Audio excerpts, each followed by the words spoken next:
What's up, guys? This week I'm going to be working on the S13 more, and I'm going to show you what these parts are. Let's get right into it. Yep, so these are just tie rod ends, because the ones that were on there were a little messed up. I got tie rod ends, intake manifold gasket, exhaust manifold gasket.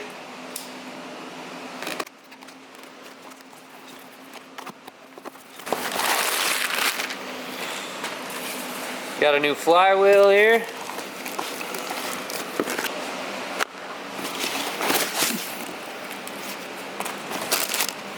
Throwout bearing.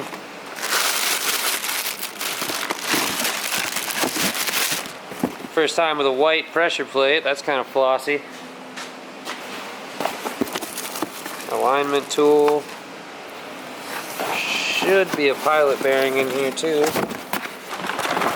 And I decided to go with a 6-buck for this, in case I go for more power later on. So, new clutch, new flywheel, intake manifold gasket, exhaust manifold gasket. I'm going to pull this out right now, start putting the flywheel and clutch on. Hopefully tonight I get it mated to the transmission, maybe get the exhaust on, maybe drop it in the car. I don't know yet, but we'll see what happens. Alright, so working on the clutch on the 240, this must have came out of an automatic with this big pilot bearing. And this is the new pilot bearing, which didn't fit through it, so we had to pull this one out. That was a headache, 2 days of trying to get that thing out. Now finally I can put the new pilot bearing in, and we can throw the flywheel and the clutch on. 2 trips to the parts store and to get some hardware bolts. The clutch and flywheel are on. We're about to mount the transmission right now and probably drop it in the car. We got the transmission mounted to the motor. We got the headers on because when we had the motor in before, the headers were hitting on the steering shaft. So we're gonna try to see if we can drop it all in as one piece and go from there. Absolute worst motor install of my life by far. The cherry picker back end was about this high at one point. It got rough, but we are in. Exhaust is on, everything cleared. Oh my gosh, how crazy was that? It was nuts. It was sketchy. Right once the exhaust cleared the steering shaft, the motor fell and the back end of the cherry picker came up. Oh, hectic, but we got it done. It went right into place, like right into, like we just needed a pry bar and just gave it a little loving and in. Yep. A little more progress here. So there is a mount just like this. This is a spare one I have on the bottom of the transmission. And I had to go get the 4 bolts that go right here because I'm missing a ton of the bolts for this car. So I finally got the tranny all mounted up. That's sitting in there under its own bolts and everything. I went and got 2 bolts for the starter, so that's bolted up. I have to go get some more nuts for the exhaust manifold and for the bottom of the engine mount. So I'm about to run to a parts store, get some more bolts and continue that. So today I'm getting the intake manifold all dialed in. I originally cut the 90 off of this plate right here and welded it flat and shut it. And I found out I wasted my time because now I want to use that coolant port. So I found this other just random piece I had, cut a hole, and I'm just going to weld this on there for my 90. So wasted a little time, but at least I didn't waste money. Alright, so that's all handled now.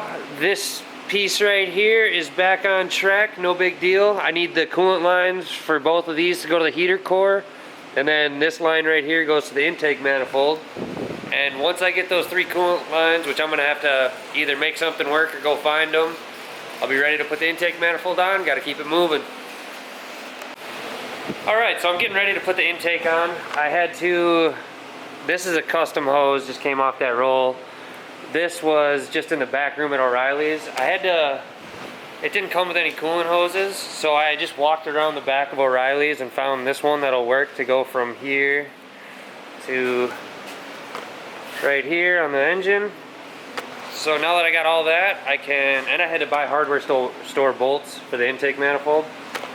So now that I have all that, I can finally put the gasket on, put the intake on, and hopefully everything just fits like it should. Alright, intake manifold is on with gaskets. My heater lines worked. This coolant hose in here, I can't see it. That one worked, which is nice. So that was the one I was worried about. Got the PCV still hooked up. So now I can move on to getting my fuel system set up and trying to figure out where this whole harness runs on here. So, and I gotta put my slave on my tranny still. Step by step. All right, so I finally got my carrier bearing bracket for my drive shaft so I can hook up the drive shaft and bolt that all up.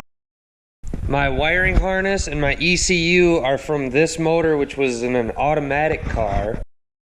So I'm gonna do some research, see if I can make this harness work. Otherwise, I'm just gonna buy a manual harness and a manual ECU if it makes it easier, because I just wanna get it done.